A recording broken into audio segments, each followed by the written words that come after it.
Gemini, hi! Welcome to Mystic Queen PH. At ito ang inyong monthly reading for September 2025.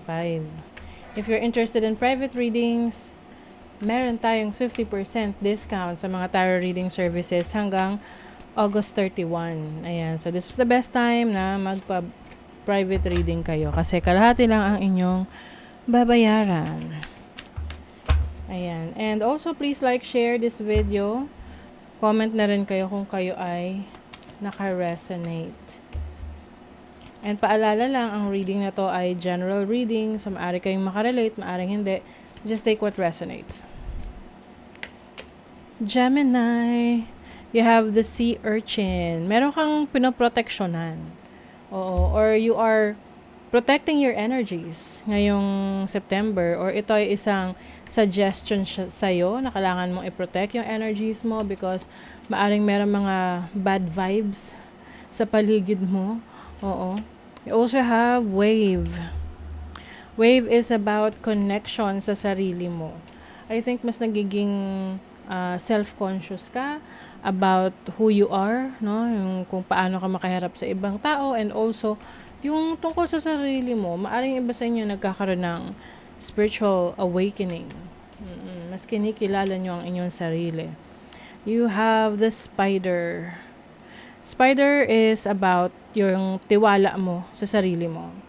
This is precision, your purpose, innovation. So, I think part ng pagkilala mo sa sarili mo is yung inaalam mo kung ano yung purpose mo, bakit ka nandito, ano yung bagay na magbibigay sa'yo ng success and fulfillment sa buhay. So, you're going to figure that out ngayong September. And I think, matatagpuan mo yan. No? Just always protect your energies kasi may mga nega sa paligid mo. And wag mo ring kumbaga, wag ka rin magpadala sa opinion ng iba. Kasi pag ganyan, maapektuhan ka talaga nung kanigahan nila. Lalo na kung hindi maganda yung opinion nila towards you. Okay, so your overall energy, wow, the Empress, this is very productive and also abundant, no? Kaya naman pala, kailangan mo proteksyonan yung sarili mo. Kasi maganda yung nangyayari or maganda yung mangyayari sa'yo ngayong September. May mga pag-unlad sa ginagawa mo, sa trabaho mo, sa finances mo, and people are seeing na nag-i-improve ka. Hindi lang physically, but also sa finances mo. Maaring mas nagiging successful ka in your career, your finances, o may empress na, may emperor pa. Yung iba sa inyo, maaring you are in a relationship with someone na parang pag ang tingin nila is this is something perfect, na minsan yung sinasabi na, sana all ganyan yung relationship. So, yung iba sa inyo, masaya kayo sa relationship na meron kayo. You are yung masasabi mo na ikaw ay kontento or secured sa relationship. And also, yung iba, meron kayong partner sa buhay.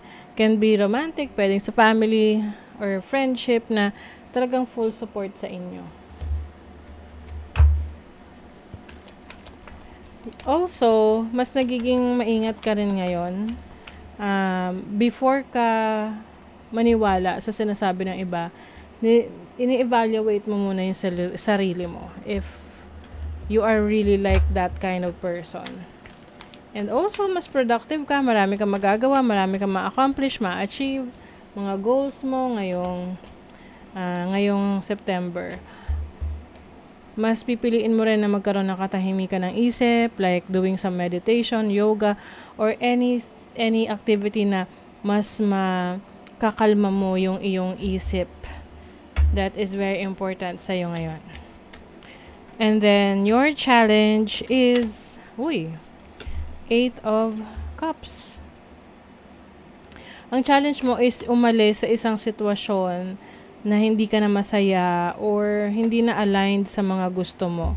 Maaring merong bagong oportunidad na darating para sa'yo na kung saan yun yung mas maganda na i-pursue or mas makakabuti para sa'yo na gawin or i-pursue.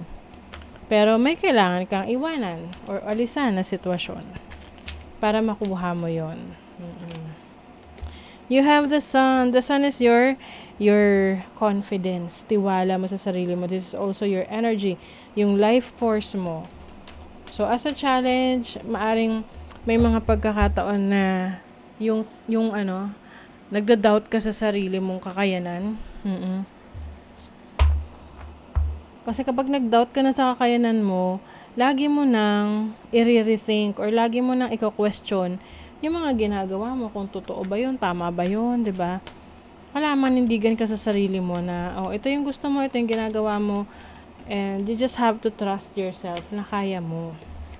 Ayan, Jupiter expansion. Yung iba sa inyo, gusto nyo mag-explore, sumubok ng mga bagong bagay sa buhay nyo, but sometimes you feel scared, to try new things. Well, yan yung challenge nyo kung paano ka maglalakas loob na experience ng bago. Yung iba sa inyo, maaring will try to connect with other people, meet new friends, mingle, diba? Yung lalabas ka talaga para makipagkaibigan. That is going to be helpful rin sa pagpapalawak ng network mo.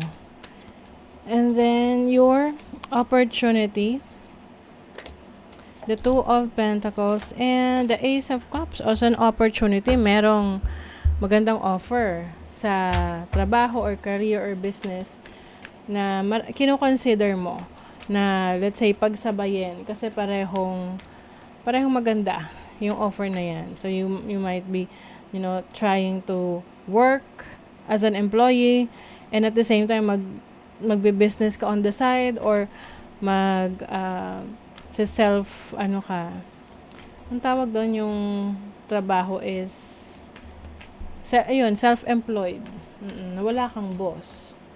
You also have an opportunity for a new relationship, if naghahanap ka ng karelasyon. Ngayong September, pwedeng merong magpaparamdam, papakita ng interest sa'yo. Doesn't matter kung ano yung gender ninyo, but yun yung nakikita ko rito. Yung iba,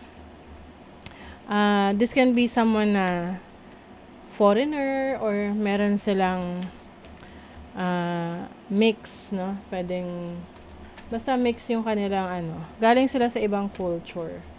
Ganon. Things are transforming for you. You have the opportunity to transform yourself. Pwedeng hindi lang sa physical, but also spiritual, mental, emotional self. And then, your blessing. What is the blessing for Gemini?